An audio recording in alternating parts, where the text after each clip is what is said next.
અને બીજો જે અગત્યનો પોઈન્ટ કે જે આપણે ધ્યાનમાં રાખવાનો છે તે છે જો એસિડ અને બેઝ એમાંથી કોઈ એક વસ્તુ વધારે પડતી નિર્બળ હોય, એસિડ અને બેઝ એમાંથી જો કોઈ એક વસ્તુ વધારે પડતી નિર્બળ હશે તો તેવી રાસાયણિક પ્રક્રિયામાં જે એન્થાલ્પીનો ફેરફાર છે તે -13.7 કરતા -13.7 કરતા થોડો ઓછો હશે.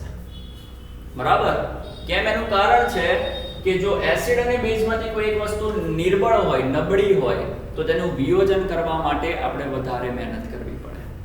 તો જો રાસાયણિક પ્રક્રિયામાં એસિડ કાં તો બેઝ બેમાંથી કોઈ એક વસ્તુ નિર્બળ હશે તો તમારે તેનું વિયોજન કરવા માટે થોડી વધારે ઊર્જા આપવી પડે, જેના પરિણામે તમારી જે એન્થાલ્પી છે તે કંઈક ઓછી જોવા મળે છે. તો આ જે માહિતી હતી તે તમારી તટસ્થીકરણની પ્રક્રિયાની હતી. ગઈકાલે મેં તમને લોકોને માહિતી આપેલી સર્જન એન્થાલ્પીની જે મોસ્ટ ઇમ્પોર્ટન્ટ છે, ત્યારબાદ માહિતી આપેલી દહન એન્થાલ્પીની જે મોસ્ટ ઇમ્પોર્ટન્ટ છે. સૌથી વધારે દાખલા તમને લોકોને જે જોવા મળશે JEE નીટમાં તે કોના છે? સર્જનના અને દહનના. આ બધાના કોઈ વખત ભાગ્યે જ તમને લોકોને જોવા મળે છે. તો આના વિશે વધારે માહિતી હું તમને આપતો નથી. તટસ્થીકરણની અંદર આટલી વસ્તુ ઇનફ છે. હવે આપણે આગળ વધીશું જેનું નામ છે હાઇડ્રોજનેશન એન્થાલ્પી. ચોથી એન્થાલ્પીનું નામ છે હાઇડ્રોજનેશન એન્થાલ્પી. બહુ જ સિમ્પલ છે. હાઇડ્રોજનેશન એન્થાલ્પીનો મતલબ શું થાય? જ્યારે તમે કોઈ અસંતૃપ્ત હાઇડ્રોકાર્બનની અંદર હાઇડ્રોજનનો ઉમેરો કરો છો ત્યારે થતા એન્થાલ્પીના ફેરફારને હાઇડ્રોજનેશન એન્થાલ્પી કહે છે. આપણે લોકો જાણીએ છીએ ઇથીન. ઇથીન એટલે શું? ઇથીનનો મતલબ થાય CH2 દ્વિબંધ CH2. હવે તમને દરેકને ખબર છે કે જ્યારે કાર્બન કાર્બન વચ્ચે બે બંધ હોય તો આ બે બંધમાંથી એક બંધ સિગ્મા હોય અને બીજો બંધ કયો હોય? પાઈ હોય કે ના હોય? અને આપણે દરેક જણ જાણીએ છીએ કે જ્યારે તમે આ સંયોજનમાં હાઇડ્રોજન નાખશો તો બે બંધમાંથી એક બંધ તૂટી જાય. બે બંધમાંથી એક બંધ તૂટી જાય અને જો એક બંધ તૂટી જાય, અહીંયા બે બંધ હતા, આ બે બંધમાંથી જો આ બંધને તોડી નાખું તો આ કાર્બનની સંયોજકતા પણ ખૂટે, આ કાર્બનની સંયોજકતા પણ ખૂટે. ખૂટે કે ના ખૂટે? કારણ કે આ જે બંધ હતો એ બંધ કોની વચ્ચે હતો? CH2 વચ્ચે હતો. પણ જો તમે બેમાંથી એક બંધ તોડી નાખો તો આ CH2 ના કાર્બનને પણ ખોટ ગઈ, આ CH2 ના કાર્બનને પણ ખોટ ગઈ, બંને કાર્બનને ખોટ ગઈ. અને એ જે ખોટ પડેલી છે તેને પૂરી કોણ કરશે? H2. H2 નો મતલબ કે બે હાઇડ્રોજન, બેમાંથી એક હાઇડ્રોજન અહીંયા જોડાશે, બીજો હાઇડ્રોજન અહીંયા જોડાશે અને આ રીતે તમારો અણુ બનશે. તમે આને લખી શકો CH3 અને આને પણ લખી શકો CH3. તો આ રીતે તમારો CH3 જેને તમે લોકો કહો છો ઇથેન બને છે. આવડે કે ના આવડે? અને આ તમારો કોણ છે? ઇથીન. ટૂંકમાં તમે અહીંયા જોયું શું? અહીંયા આપણે ઇથીનમાં હાઇડ્રોજનને ઉમેરેલો છે. તો જ્યારે તમે ઇથીનમાં હાઇડ્રોજનને ઉમેરીને કોઈ સંયોજન બનાવો છો ત્યારે થતા એન્થાલ્પીના ફેરફારને હાઇડ્રોજનેશન એન્થાલ્પી કહેવામાં આવે છે. આવડે કે ના આવડે? શરત એક યાદ રાખજો કે તમારું આ જે પણ સંયોજન છે તે 1 મોલ હોવો જોઈએ. 1 મોલ હોવો જોઈએ, એક કરતા વધુ મોલ નહીં. બીજું 1 મોલ, હા બીજી એક વસ્તુ વ્યાખ્યા એવું કહેવાય છે કે 1 મોલ અસંતૃપ્ત, આને અસંતૃપ્ત કહેવાય. સંતૃપ્ત કોને કહેવાય? જેમાં બધા બંધ સિંગલ હોય, જેની અંદર બધા બંધ એક જ હોય, એકલ બંધ હોય તેવા સંયોજનને સંતૃપ્ત કહેવાય. પણ જેની અંદર એક કરતા વધુ બંધ હોય, મતલબ કે દ્વિબંધ હોય, ત્રિબંધ હોય તેવા સંયોજનોને આપણે અસંતૃપ્ત સંયોજનો કહીએ છીએ. અહીંયા તમે જોઈ શકો છો કે તમારા ઇથીનના અણુમાં કાર્બન કાર્બન વચ્ચે બે બંધ છે, મતલબ કે તમારો આ જે અણુ છે તે કેવો છે? અસંતૃપ્ત કહેવાય. અને એવું કહેવાય છે કે અસંતૃપ્ત કાર્બનિક સંયોજનોનું સંપૂર્ણપણે સંતૃપ્તિકરણ કરવા માટે તમે જે હાઇડ્રોજન ઉમેરશો ત્યારે થતા એન્થાલ્પીના ફેરફારને હાઇડ્રોજનેશન એન્થાલ્પી કહેવાય. મગજમાં ફિટ કરજો, હાઇડ્રોજન ઉમેરવાની પ્રક્રિયાને હાઇડ્રોજનેશન ના કહેવાય.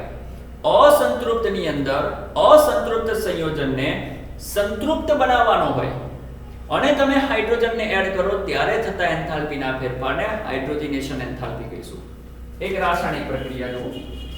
માની લો કે મારી પાસે છે CH ટ્રિપલ બોન્ડ CH. તમે આને પ્રોપીન કહેતા હતા ના, તમે આને ઇથાઇન કહેતા હતા, ઇથાઇન. જ્યારે કાર્બન કાર્બન વચ્ચે ત્રિબંધ હોય તો તેને ઇથાઇન કહેવાય. હવે ઇથાઇનમાં માની લો કે તમે લોકોએ H2 નાખશો. જો તમે આમાં H2 નાખશો તો શું થશે?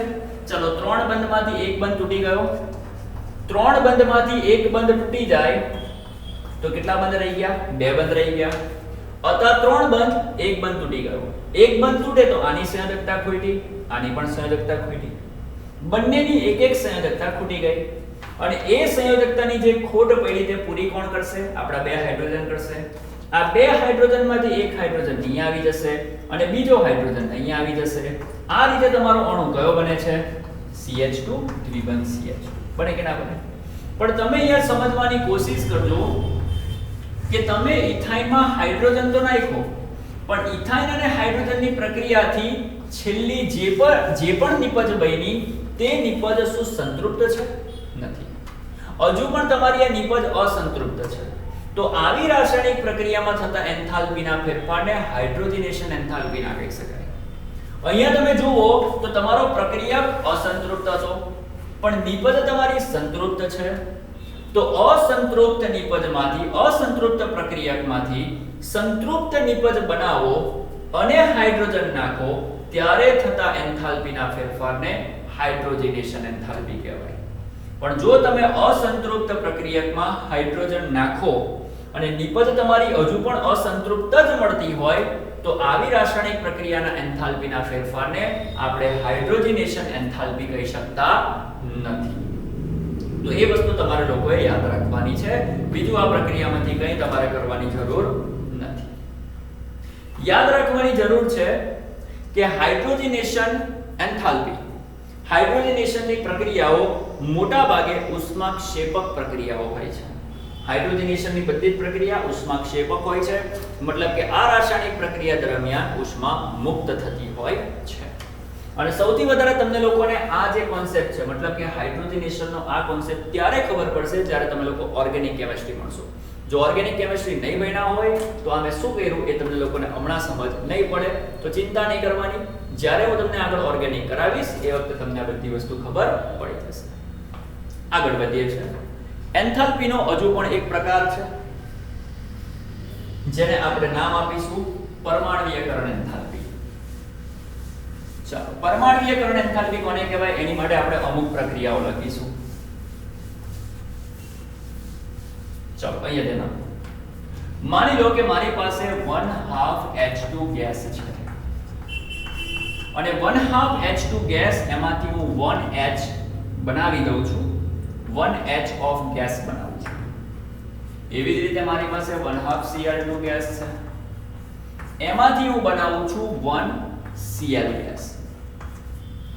એવી રીતે મારી પાસે H2 ગેસ છે, એમાંથી હું બનાવું છું 2H ગેસ. 2H નો મતલબ કે તમે એવું પણ લખી શકો H gas plus H gas. એવી રીતે મારી પાસે Cl2 ગેસ છે, એમાંથી હું બનાવું છું માની લો Cl gas plus Cl gas, જેને આપણે લોકો લખી શકીએ 2Cl ગેસ. હવે સમજો શું કહે છે તે. 1 મોલ વાયુરૂપ અણુને પરમાણુમાં રૂપાંતરિત કરવા માટે જરૂરી ઊર્જાને પરમાણ્વીયકરણ એન્થાલ્પી કહેવાય. સૌથી પહેલા તમને લોકોને ખબર હોવી જોઈએ અણુ કોને કહેવાય, પરમાણુ કોને કહેવાય. જ્યારે કોઈ વ્યક્તિ એકલો હોય, સિંગલ હોય આ રીતે, તો તેને આપણે પરમાણુ કહીએ છીએ. Cl લખું તો એને કહેવાય ક્લોરીનનો પરમાણુ, પણ Cl2 લખું તો એને કહેવાય ક્લોરીનનો અણુ. Cl લખું તો આને કહેવાય ક્લોરીનનો પરમાણુ, પણ 1/2 Cl2 લખું તો આને કહેવાય ક્લોરીનનો અણુ. અહીંયા તમારે વાત કરવાની છે અણુમાંથી પરમાણુ બનાવવાની. અહીંયા છે અડધો Cl2, એમાંથી તમારે બનાવવો છે Cl નો પરમાણુ. તો અણુમાંથી જ્યારે તમે પરમાણુ બનાવો ત્યારે થતા એન્થાલ્પીના જે પણ ફેરફાર છે એને તમારે લોકોએ નામ આપવાના છે શું? પરમાણ્વીયકરણ એન્થાલ્પી. શું નામ આપવાનું છે? પરમાણ્વીયકરણ એન્થાલ્પી. પણ હવે ધ્યાનથી સમજજો. અહીંયા તમે જોઈ શકો છો કે આ તમારો H2 નો અણુ કહેવાશે, કારણ કે H2 છે ને, H2 ભલે આગળ 1/2 છે, એ મોલ સાથે આપણને કોઈ લેવા દેવા નથી, પણ છે તો H2 નો અણુ જ ને. એ H2 ના અણુમાંથી બે બનાવ્યો હાઇડ્રોજન નો પરમાણુ, Cl2 ના અણુમાંથી Cl નો પરમાણુ, H2 ના અણુમાંથી H ના બે પરમાણુ. આને કહેવાય H ના કેટલા પરમાણુ? બે પરમાણુ. Cl2 ના અણુમાંથી ક્લોરીન ના બે પરમાણુ. તો ચારે ચાર પ્રક્રિયામાં આપણે અણુમાંથી પરમાણુઓની રચના કરીએ છીએ. માટે જોવા જાઓ તો આ ચારે ચાર પ્રક્રિયા પરમાણ્વીયકરણ એન્થાલ્પીની કહેવાય. કોની કહેવાય? પરમાણ્વીયકરણ એન્થાલ્પી. બરાબર ને? જોવા જાવ તો આ ચારે ચાર પ્રક્રિયા પરમાણ્વીયકરણ એન્થાલ્પીની કહેવાય. પણ મગજમાં ફિટ કરજો, પરમાણ્વીયકરણ એન્થાલ્પીનો મતલબ એક મોલ અણુમાંથી પરમાણુને છૂટા પાડવાના. જ્યારે પણ પરમાણ્વીયકરણ એન્થાલ્પીની વાત કરે તો મગજમાં ફીડ કરજો, એક મોલ અણુમાંથી જ્યારે પરમાણુઓ છૂટા પડતા હોય તો તે દરમિયાન થતા ઉષ્માના ફેરફારને પરમાણ્વીયકરણ એન્થાલ્પી કહેવાય. અહીંયા તમે ચેક કરો કે તમારા H2 માંથી H બન્યો, મતલબ કે અણુમાંથી પરમાણુ તો બન્યો, પણ તમારો જે પણ અણુ છે, જે પણ પ્રક્રિયક છે, તેના મોલ કેટલા છે? અડધો મોલ છે ભાઈ. અડધા મોલનું કોઈ કામ નથી. એક મોલ અણુમાંથી પરમાણુ બનાવવા માટે જે ઉષ્માનો ફેરફાર થાય તેને આપણે કહીએ છીએ પરમાણ્વીયકરણ એન્થાલ્પી. એવી રીતે અહીંયા પણ તમે જુઓ તો અડધો અણુ છે, અડધાનું કોઈ કામ નથી, એક મોલનું કામ છે. તો અડધામાંથી પરમાણુ બને તો આ પ્રક્રિયામાં થતા એન્થાલ્પીના ફેરફારને પણ પરમાણ્વીયકરણ એન્થાલ્પી ના કહેવાય. બીજું કે પરમાણ્વીયકરણ એન્થાલ્પી એની સંજ્ઞા છે delta H of A. Delta H of A. અહીંયા પણ ડેલ્ટા H ઓફ A. પણ આપણને ખબર છે કે આ બંને પ્રક્રિયામાં થતા એન્થાલ્પીના ફેરફારને ડેલ્ટા H ઓફ A કહી શકાય નહીં. મતલબ કે અહીંયા ચોકડી મારો, અહીંયા પણ ચોકડી મારો. અહીંયા તમે જોઈ શકો છો કે તમારી પાસે H2 નો અણુ છે અને એ પણ 1 મોલ, આગળ કહીને તો 1 કહેવાય. અને 1 મોલ H2 ના અણુમાંથી 2 H ના પરમાણુ બન્યા. આને કહેવાય 2 H ના પરમાણુ. આને કહેવાય H2 નો અણુ, આને કહેવાય હાઇડ્રોજન ના 2 પરમાણુ. તો આ પ્રક્રિયામાં તમારા 1 મોલ અણુમાંથી 2 પરમાણુ બને છે. અને 1 મોલ અણુમાંથી જ્યારે પરમાણુ બનતા હોય ત્યારે થતા એન્થાલ્પીના ફેરફારને પરમાણ્વીયકરણ એન્થાલ્પી કહી શકાય. એવી રીતે અહીંયા પણ તમે જોઈ શકો છો 1 મોલ અણુમાંથી 2 પરમાણુ બન્યા છે. એન્થાલ્પીના ફેરફારને પરમાણ્વીયકરણ એન્થાલ્પી કહી શકાય. આપણે કે ના આપણે. અને અણુમાંથી પરમાણુને છૂટો પાડવો હોય તો કમ્પલસરી તમારે ઊર્જા આપવી પડે. જો કે ઘણી વખત રાસાયણિક પ્રક્રિયા દરમિયાન એવું પણ બને છે કે ઉષ્મા મુક્ત થતી હોય છે. પણ જનરલી તમે યાદ રાખજો કે કોઈ પણ અણુમાંથી પરમાણુને છૂટા પાડવા હોય તો સિમ્પલ છે કે એક કોમન છે, કોમન સેન્સ છે કે આપણે તેને ઊર્જા આપશો તો જ બે છૂટા પડશે, બાકી તો બે ચિપકેલા રહેવાના છે. તો અણુમાંથી પરમાણુને ઉત્પન્ન કરવા માટે, અણુમાંથી પરમાણુને બનાવવા માટે, છૂટા પાડવા માટે એને ઊર્જા આપવી પડે. એટલે આપણે યાદ રાખીશું કે પરમાણ્વીયકરણ એન્થાલ્પી હંમેશા પોઝિટિવ હશે. મતલબ કે આ જે રાસાયણિક પ્રક્રિયા છે તે કેવી હશે? ઉષ્મા શોષક, ઉષ્માનું શોષણ કરતી હશે. ઉષ્મા આપશો તો છૂટા પડશે, બાકી નહીં છૂટા પડે. તો બધી રાસાયણિક પ્રક્રિયાઓ કે જે પરમાણ્વીયકરણ એન્થાલ્પીની છે તે ઉષ્મા શોષક હોય છે. તો તટસ્થીકરણની પ્રક્રિયા, હાઇડ્રોજનેશનની પ્રક્રિયા અને અત્યારે આપણે જોઈએ પરમાણ્વીયકરણ એન્થાલ્પી. એકવાર જોઈ લો, નોટ કરી લો, જે પણ કઈ કરવું.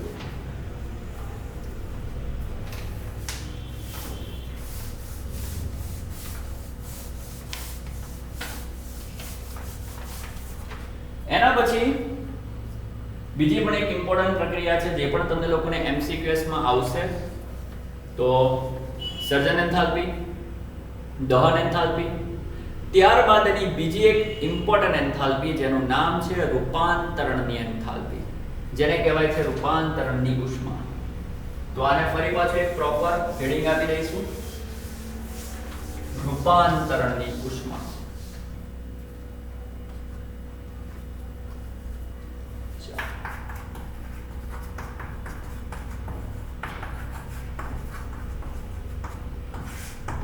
કોને કહેવાય? રૂપાંતરણની ઉષ્મા. અહીંયા ધ્યાન આપો. માની લો કે મારી પાસે H2O છે અને એ પણ H2O મારી પાસે છે સોલિડ ફોર્મમાં. સોલિડ એટલે કે બરફ. અને મારે એને